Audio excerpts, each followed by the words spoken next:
Paakyat na nga ako tinawag ako ni madam, sabi niya kukunin ko daw yung prutas niya, hinati niya kasi hindi niya daw nila maubos. Sabi ko bukas na, sabi niya no, sabi niya kasi kung bukas na masisira niya, haram daw na itatapon niya. Kaya naman tayo ay hindi tayo nakakatanggi sa grasya. Thank you Lord sa grasya. At yan ay akyat na ako sa taas. Siyempre naligo na lang ako at kakain naman kami ulit. Dahil yan ay nagpapantok na sana ako. Naisip ko may dala pala akong melon. Yan yung binili ko kanina sa Jamia na mga prutas. Tsaka yan, sabi ng madam ko ay matamis daw. Kaya naman, ang ibang lahi pala nakasama ko, hindi siya mahilig sa ganitong prutas. Pero pipilitin kong kakain yan. Tignan natin. Medyo matigas pa siya. Sabi ko, ano ba to? Parang kalabasa. Pero yan amoy pa lang ng melon ay natatakam ka na. Hindi na, ganyan din ang mga amo ko dito guys, pag may mga pagkain sila na hindi na uubos or ano ay binibigyan nila ng mga katulong dito, hinahati nila para kakain din. Kaya hindi na ako mag-ano sa mga amo ko kasi kung anong kinakain nila, nakakain ko rin. At ayan nga guys, ay titikman natin.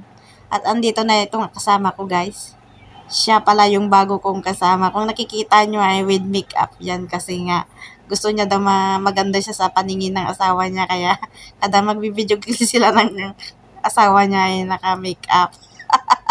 Sana all. Itong kasama ko nga pala ay mabait siya. At malinis din naman kahit ibang lahi siya. Kaya lang ang problema namin kung minsan ay hindi kami nagkakaintindihan. Siyempre kung may utos yung amo, hindi niya maintindihan. Ako nang tatawagin ng mga amo. Pero okay lang yun sa akin. At least may kasama ako. Pero okay na rin yun kasi ang linis niya at mabait. Kaya yan. Kapag mag-uutos nga ako sa kanya na hindi niya maintindihan, tatawanan na lang kami. Kasi nga iniisip ko rin nung una ako dito ay ganyan din ako sa kanya na hindi ako makaintindi ng salita nila, hindi ko alam kung ano yung sinasabi ng mga amo, anong inuutos sa akin, kaya iniisip ko rin yung napagdaanan ko nung bago ako dito, kaya sabi ko ganyan din ako nung una ako. Balik tayo sa melon. Kahit malaki itong melon ko guys ay kaya ko palang ubusin kasi sobrang tamis niya at ang sarap. Paborito ko kasi itong melon guys. Kita nyo naman, subo ng subo, ng subo, ng subo. Nagimasen, mga tayo, amin, kakabsat.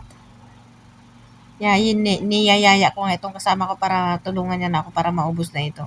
Sabi niya, tikman niya daw. Kaya yan pa, may kalahati. Hindi ko nga alam guys, bakit ako ganito. Pagka maya-maya ako ay nagugutom. Ako lang ba yung ganito, yung kakakain mo lang maya-maya ka ay nagugutom? Ayan, ang hirap ko talaga magpapayat dahil ako ay nagda-diet naman kung minsan. Di ako kumakain ng kanin, mga prutas-prutas lang.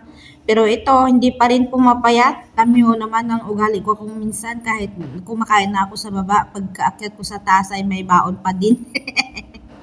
Kasi nga kada maya-maya ay nagugutom ako kaya nagdadala talaga ako ng pagkain. Grabe, ang dami ko nang kinain pero hindi pa rin ako nabubusog hanggat hindi nauubos. Sayang naman pag di mo ubusin bukas wala na to. Kaya go lang ng go, papal ng papal hanggat maubos yan. Sipin mo, bukas wala na. Pag tumatagal ay lalong tumatamis katulad ng pagmamahal ko sa'yo. Kaya shout out sa asawa ko dyan. Pag umuwi ako, naku, kabahan ka na. Ay naku, ang dami ko nang sinabi. Hindi ko na maubos-ubos itong pagkain ko. Kaya bira-bira na. Kunti na lang, kunti mo lang. Kaya mo yan. Ayan ay ubos na. Thank you Lord. Naubos na rin. At ayan nga, ligpitan natin ng ating kinainan. Hanggang dyan lang. Thank you for watching. Salamat sa mga manunood.